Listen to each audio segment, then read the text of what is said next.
नमस्कार, मेरा नाम प्रेमदा पांडे है और मैं इस वक्त रायबरेली ज़िले के पूर्व माध्यमिक विद्यालय सलोन ब्लॉक में सहायक अध्यापक के रूप में कार्यरत हूँ। मेरी प्रथम नियुक्ति 12 जुलाई 2010 में प्राथमिक विद्यालय पूरे मध्य आमावा रायबरेली ज़िले में हुई थी। तो अब तक 2010 से लेकर के 2020 तक के मेरे इस विभाग में 10 साल पूरे हो चुके हैं। और जब मैं 2016 में प्रोन्नत होकर पूर्व माध्यमिक विद्यालय बघवाला में आई तो मुझे यहाँ पे साइंस सब्जेक्ट के रूप में अध्यापन कार्य प्रारंभ किया। और जब मैं इस विद्यालय में आई तो यहाँ पे मुझे विज्ञान विषय के साथ साथ और भी अन्य विषय जैसे कृषि विज्ञान, गणित ये भी पढ़ाने का अवसर प्राप्त हुआ। तो मैं रायबरेली ज़िले से हूँ और रायबरेली में रेवती राम का तालाब है और इंदिरा गांधी वानस्पतिक उद्यान है और शहीद स्मारक जैसे दर्शनीय स्थल भी रायबरेली में हैं। रायबरेली बहुत ही शांत वातावरण वाला शहर है। मैं जब इस विद्यालय में आई हूँ तो मैंने छात्रों को पहले देखा कि छात्र किस अधिगम स्तर के हैं।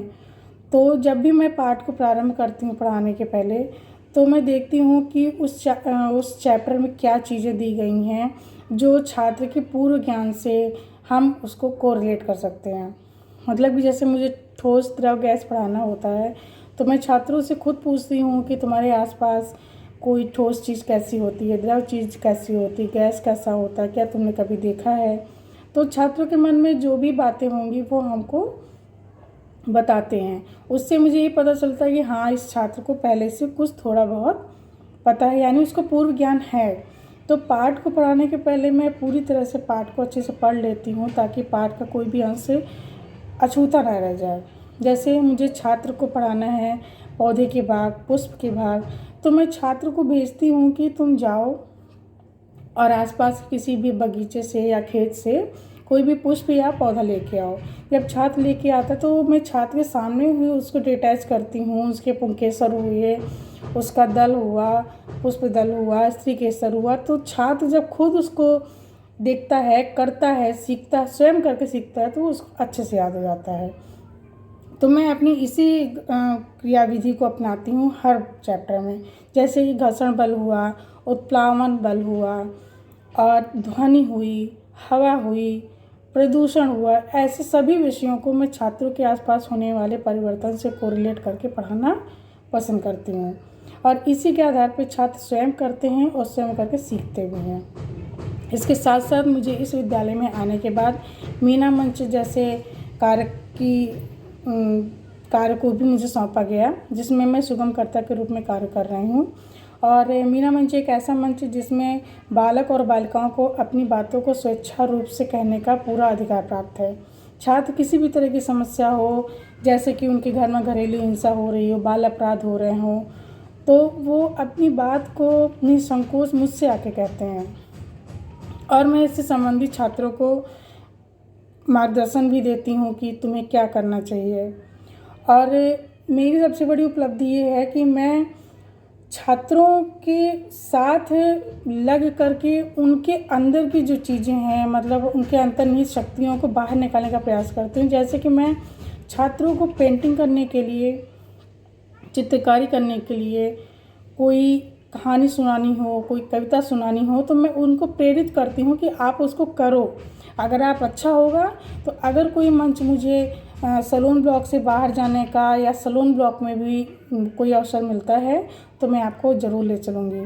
और मेरी एक छात्रा थी कशिश पांडे, वो स्टेट लेवल तक जाकर के पोस्टर प्रतियोगिता में सेकंड आई थी और उसको पिछले साल लखनऊ में आंचलिक केंद्र में ले जाया गया था, टूर किया था। उसमें मेरी छात्रा भी गई थी और उसने वहाँ जाकर नई नई चीज़ें सीखी, देखी।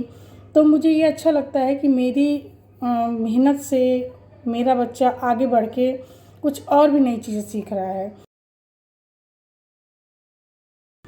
और मेरी इस यात्रा में अरविंदो सोसाइटी ने बहुत ही अहम रोल अदा किया है। अरविंदो सोसाइटी ने मुझे ये सिखाया कि जो छोटी छोटी अनावश्यक चीज़ें या हम लोग के आसपास चीज़ें होती है और हम उसको इग्नोर कर देते हैं, आप उससे कैसे उसको प्रयोग करके छात्रों को नई नई चीज़ें सिखा सकते हैं, ये हमें अरविंदो सोसाइटी के शून्य नवाचार से प्राप्त हुआ।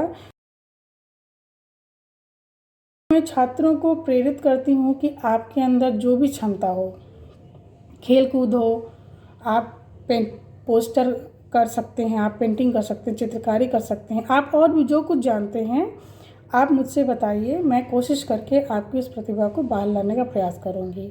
तो मैं अरविंदो सोसाइटी का तहे दिल से शुक्रिया अदा करता हूँ कि उन्होंने ऐसे नवाचार से हमारा परिचय कराया और जिसके माध्यम से हम नित्य नए नए कार्य कर रहे हैं और छात्रों को अच्छी अच्छी बातें बता रहे हैं। सो मैं अब अपनी बात को यहीं पे अपनी वाणी को यहीं विराम देती हूँ और आपको मुझे सुनने के लिए बहुत बहुत धन्यवाद।